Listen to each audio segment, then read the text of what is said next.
বছর ঘুরে আবার এসেছে ঈদুল আজহা বা কুরবানির ঈদ। মুসলমানদের দ্বিতীয় ধর্মীয় উৎসব। এই উৎসব কেবল আনন্দের নয়, উৎসর্গেরও। স্বপ্নাদেশ প্রাপ্ত হয়ে নিজের সবচেয়ে প্রিয় বস্তুটি উৎসর্গের উদ্যোগ নিয়েছিলেন ইব্রাহিম আলাইহিস সালাম। আল্লাহ তাআলার নির্দেশে ইসমাইল আলাইহিস সালামের জায়গায় কুরবানি হয়ে গেল এক দুম্বা। সেই থেকে সারা বিশ্বের মুসলিম আল্লাহ রাব্বুল আলামিনের নামে পশু কুরবানি দিয়ে আসছে। বাংলাদেশের ন্যায় অন্যান্য দেশে নানা আচার অনুষ্ঠানে পালিত হয় ঈদুল আজহা। প্রতিটি দেশেই ঈদুল আজহা উদযাপনে নিজস্ব সাংস্কৃতিক প্রতিফলন দেখা যায়। এক এক দেশের আর্থসামাজিক সাংস্কৃতিক ঐতিহ্য নানা রূপে প্রতিভাত হয় ঈদ উদযাপনে। বৈচিত্র্যময় এমন কয়েকটি মুসলিম দেশের ঈদুল আজহা উদযাপন নিয়ে আজকের কালচারাল টাইমসের আয়োজন। ভারতীয় উপমহাদেশে ঈদুল আজহা বকরা ঈদ নামে পরিচিত। নামটি মূলত বকরি কোরবানির ধারণা থেকেই গৃহীত। ভারতে গরুকে পবিত্র বলে মনে করা হয়, তাই ভারতীয় মুসলমানরা সাধারণত ছাগল বা ভেড়া কোরবানি করে থাকেন। নির্ধারিত স্থানে ঈদের নামাজের পর দেশটির মুসলমানরা তাদের বাড়িতে বা স্থানীয় ইসলামিক কেন্দ্রে কোরবানি দেন। সাধারণ জনগণের অসুবিধা এড়াতে সেখানকার কর্তৃপক্ষ রাস্তায় পশু কোরবানির বিরুদ্ধে সতর্ক করে। ঈদুল আজহা উপলক্ষে ভারতে একদিনের সরকারি ছুটি পালিত হয়। দেশটির মুসলমান অধ্যুষিত অঞ্চলগুলোতে খুব সাধারণভাবেই ঈদুল আজহা পালিত হয়। পাকিস্তানে ঈদুল আজহা 4 দিনব্যাপী উৎসব হিসেবে পালিত হয়। বেশিরভাগ স্থানীয় দোকান এবং শপিং সেন্টার বন্ধ হয়ে যায়। নামাজের মধ্য দিয়ে শুরু হয় উৎসবের আয়োজন। সামর্থ্যবান প্রতিটি পরিবার তাদের সাধ্যমতো পশু কোরবানি করেন। উট ও দুম্বা এদেশে কোরবানির জন্য প্রাধান্য পায়। সকালে ঈদগাহে ঈদের নামাজ ও খুতবার পর আল্লাহ রাব্বুল আলামিনের সন্তুষ্টির উদ্দেশ্যে পশু কোরবানির পর গোশত আত্মীয় স্বজন, বন্ধু বান্ধব ও দরিদ্রদের মধ্যে বিলি করা হয়। পাকিস্তানে অধিকাংশই পালিত পশুই কোরবানি দেওয়ার জন্য চেষ্টা করেন।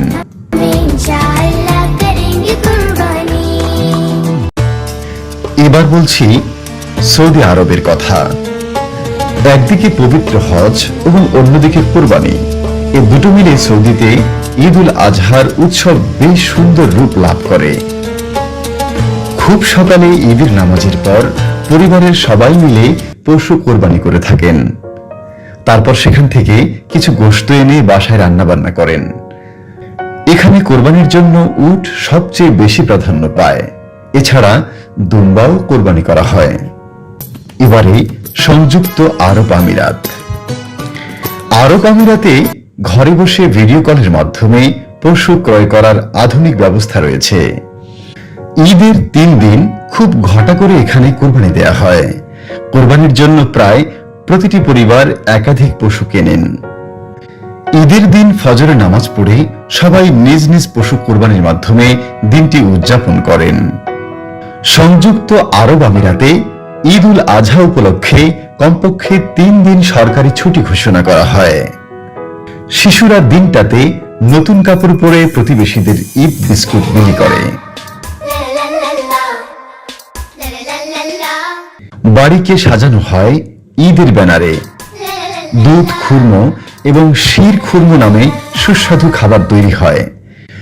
আগের রাতে মেহেদি পরার সংস্কৃতি আরব আমিরাতে বেশ পুরনো। পরিবার নিয়ে বিভিন্ন রিসোর্টে ভ্রমণ কিংবা রেস্টুরেন্টে খাবার দাবারের দৃশ্য খুবই স্বাভাবিক। এখন বলছি মিশরের কথা। মিশরের মুসলিম জনগোষ্ঠী 90%। মিশরীয়রা ঈদকে ঘিরে আয়োজন করেন হরেক রকম খাবার। মিশরে ঈদুল আজহার উৎসব শুরু হয় জিলকদের শেষের দিনগুলো থেকে। ঘরবাড়ি সাজানো হয় গ্রাম ও মরু অঞ্চল থেকে কোরবানির জন্য পশু শহরে নিয়ে আসা হয়।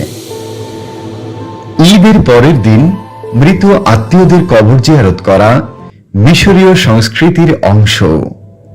এছাড়া কোরবানির পশুর রক্ত আঙ্গুলে মেখে দেয়াল ও গাড়ি ঘোড়ায় রক্তের ছাপ দেয়া ও নকশা করাও প্রচলন রয়েছে।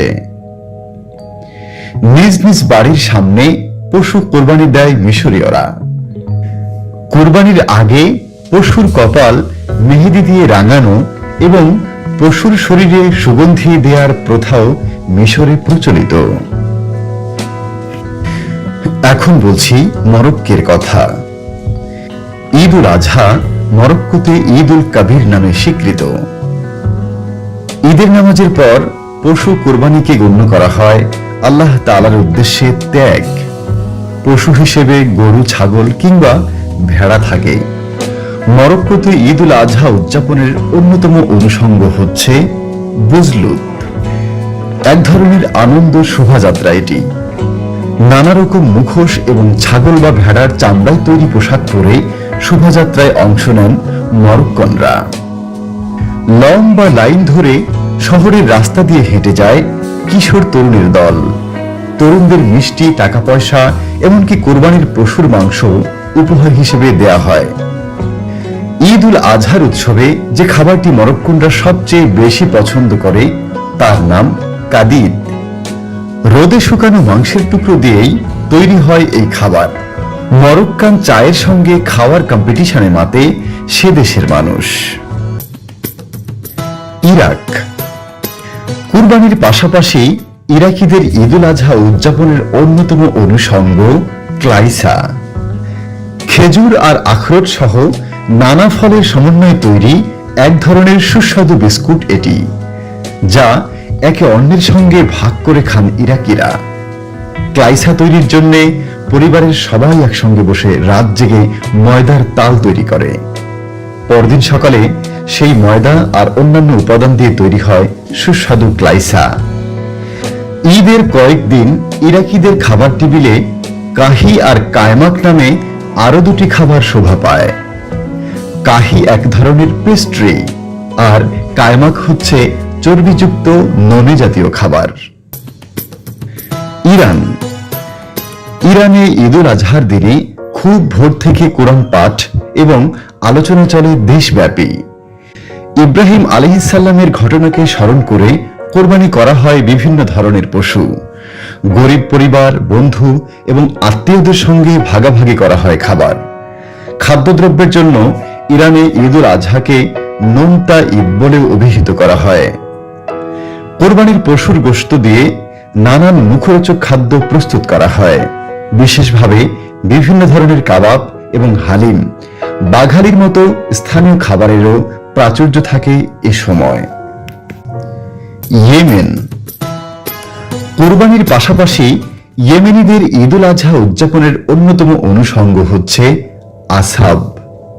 এটি ঈদ উপলক্ষে পরিবারের নারী ও শিশুদেরকে দেয়া সালামি অথবা অন্য কোনো উপহার। কেবল পরিবারের সদস্যদেরই নয়, পাড়া প্রতিবেশীদেরও উপহার দিয়ে নিজেদের আনন্দকে বাড়িয়ে নেন ইয়েমেনিরা। ইয়েমেনি তরুণীরা উপহার হিসেবে প্রাপ্ত অর্থ দিয়ে পছন্দের পোশাক, গয়না ইত্যাদি কেনেন। আসহাব হিসেবে প্রাপ্ত অর্থ দিয়ে আসবাবপত্র ও গৃহস্থালী পণ্য কেনারও প্রচলন আছে আর্থিক সমস্যাগ্রস্ত ব্যক্তিদের। ইয়েমেনের কোনো কোনো অঞ্চলে আসহাব আওয়াদা বা আইদা নামেও পরিচিত। সুদান। সুদানিদের কাছে ঈদ উল আজহা হচ্ছে বড় ঈদ। সাদা আলখেল্লা আর পাগড়ি পরে সুদানি পুরুষেরা ঈদগাহে রওনা হয়। ঈদ উল আজহার আগের দিন শত শত নারী পুরুষ শিশু একত্র হয়ে ঈদের আগমন উপলক্ষে আনন্দ উল্লাস করে। আয়োজিত হয় ঐতিহ্যবাহী নৃত্য গীত, রাস্তায় নেমে আসে সবাই। এই উদযাপন সুদানিদের মধ্যে জেফাদুল ঈদ নামে পরিচিত। খেজুরের সঙ্গে পানি ও নানা রকম মশলা মিশিয়ে তৈরি করা হয় শরবত। সুদানিদের মধ্যে শত শত বছর ধরে চলে আসছে শরবত পানের এই ঐতিহ্য। তুরস্ক। মুসলিম সংস্কৃতির অন্যতম প্রধান কেন্দ্রবিন্দু তুরস্কে ঈদ সবচেয়ে পুরনো উৎসবের একটি। আনাতোলিয়ার তুর্কি বেলিক এবং পরবর্তীতে অটোম্যান সাম্রাজ্যের উত্থানে তুরস্কে ঈদকে অন্যরকম মর্যাদায় উন্নীত করেছে সবার মধ্যে। ঈদের নামাজের পর শুরু হয় কুরবানি। কোন কোন অঞ্চলে পশুকে মেহেদি এবং কাপড় দিয়ে সাজানো হয়। অন্যান্য অঞ্চলের মতোই কুরবানির গোশত বন্টন করে আত্মীয় ও অভাবীদের মধ্যে বিলি করা হয়। পশু হিসেবে থাকে সাধারণত মেষ। ঈদের দিন বয়স্কদের হাতে চুমু দেয়া তুরস্কের ঐতিহ্য।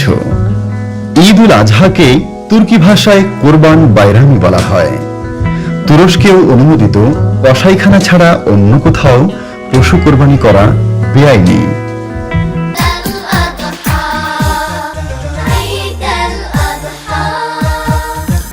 এখন বলছি তাজিকিস্তানের কথা।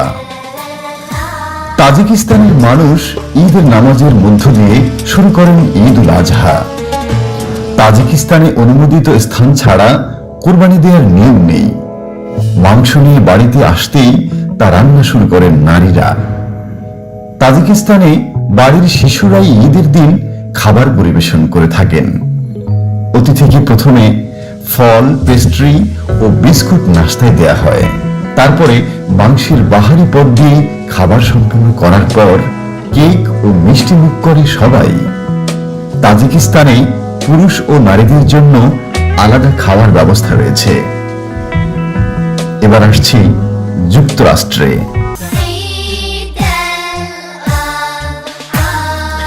যুক্তরাষ্ট্রে বসবাসকারী বাংলাদেশের 2/3 অর্থাৎ প্রায় 3 লাখের বসবাস নিউ ইয়র্কে, যাদের বেশিরভাগই মুসলিম। সবচেয়ে বৃহত্তম ঈদ জামাত অনুষ্ঠিত হয় সেখানের অন্যতম বাংলাদেশি অধ্যুষিত এলাকা জ্যামাইকায়। শহরের ম্যানহাটন, জ্যাকসন হাইটস, উডসাইড ও ব্রুকলিন এলাকায় বাংলাদেশিদের পরিচালিত Jamaica Muslim centre JMC high school মাঠে অনুষ্ঠিত হয় এই জামাত। মসজিদেও একাধিক ঈদ জামাত অনুষ্ঠিত হয়। নিউ ইয়র্কে বাংলাদেশের মতো পশু কেনা বেচার খোলা হাট নেই। নির্ধারিত কসাইখানা ছাড়া পশু জবাইয়ের অনুমতিও নেই। তাই কোরবানি দিতে আগ্রহীরা কোরবানির অর্ডার গ্রহণকারী গ্লোসারিগুলোতে অন্তত 1.5 মাস আগ থেকে তাদের সামর্থ্যানুযায়ী অর্থ জমা দেন। এরপর বিকেলে ওই গ্লোসারিগুলোতে কোরবানি দাতার কাছে গোশত পৌঁছে দেয়। অনেকে নগরীর অদূরে অবস্থিত ফার্মে গিয়ে গরু, ছাগল, ভেড়া কিনে ফার্মের নিজস্ব ব্যবস্থাপনায় কোরবানি দিয়ে থাকেন। ইন্দোনেশিয়া।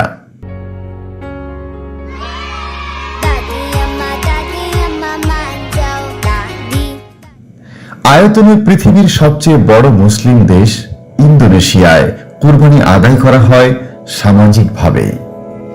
সামর্থ্যবান ব্যক্তিরা হাট থেকে কোরবানির পশু কিনে মসজিদে নিয়ে আসে। মসজিদ এলাকায় কতগুলো পরিবার আছে তার হিসেব ইমামের কাছে থাকে। সবাই মিলে কোরবানির পর যতগুলো ঘর আছে গোশত তত ভাগে ভাগ করে ছোট প্যাকেটে সবার ঘরে দিয়ে আসেন। তবে যাদের আর্থিক অবস্থা ভালো তারা তা না নিয়ে গরিবদের দিয়ে দেন। ইন্দোনেশিয়ায় ঈদ উল আজহা উপলক্ষে 3 দিনের সরকারি ছুটি থাকে। এদিনে ইন্দোনেশিয়ার মুসলমানরা সকালে নামাজ ও খুতবার মধ্য দিয়ে ঈদের আনুষ্ঠানিকতা শুরু করেন। তারপর গবাদি পশু কোরবানি দিয়ে গোশত আত্মীয় স্বজন, প্রতিবেশী ও দরিদ্রদের মধ্যে বিলি করেন।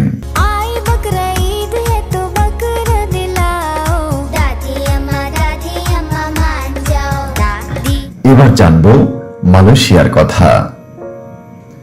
মালয়েশিয়ায় মোট জনগণের 60% বেশি মুসলিম। সকালে ঈদের জামাত ও পশু কোরবানির পর নানা ধরনের সামাজিক অনুষ্ঠানে ঈদ পালন করতে দেখা যায় তাদের। পশু কোরবানির পর রাস্তাঘাটে মশাল জ্বালানো কিংবা আতশবাজি পোড়ানো হয়। আত্মীয় স্বজন, প্রতিবেশীদের সঙ্গে ভাগাভাগি করে নেন ঈদ আনন্দ। স্থানীয় মসজিদে কোরবানি করে গোশত একসঙ্গে বন্টন করা হয়। ইদানিং মালয়েশিয়া ও ইন্দোনেশিয়ায় বিলাসী কোরবানির হাট গড়ে উঠেছে। ল্যাপটপ ও ট্যাব হাতে সেলসম্যানের উপস্থিতিতে হাটগুলোতে দেখা যায় ভিন্ন মাত্রা। এগুলো হাট না বলে কোরবানির পশুর শোরুমও বলা যায়।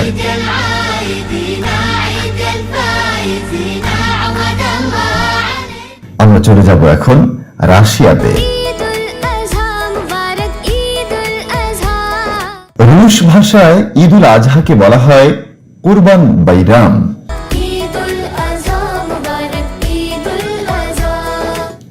আয়তনে পৃথিবীর বৃহত্তম এ দেশে মোট 2.5 কোটি মুসলমানের 25 লাখ বাস করেন মস্কোতে। রাজধানী মস্কোতে ভাব গাম্ভীর্যের মধ্য দিয়ে পালিত হয় ঈদ উল আজহা। মস্কোর 39টি মসজিদে ব্যবস্থা করা হয় ঈদ জামাতের। রাশিয়ার রাষ্ট্রীয় টিভি চ্যানেল রাশিয়া এর সরাসরি সম্প্রচার করে।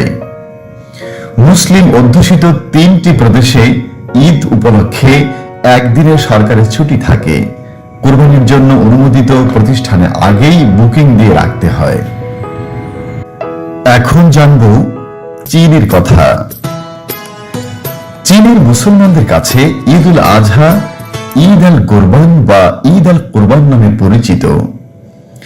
ঈদের জামাত শেষে বাড়িতে বাড়িতে ভেড়া, উট বা গরু কোরবানি করেন চীনা মুসলমানরা। চীনারা সাধারণত কোরবানির গোশতকে 3 ভাগে ভাগ করে এর 1 ভাগ নিজেদের জন্য রেখে বাকি 2 ভাগ আত্মীয় স্বজন ও গরিবদের মধ্যে বন্টন করে দেন। মসজিদকে কেন্দ্র করে কোরবানি করা হয় কোথাও কোথাও।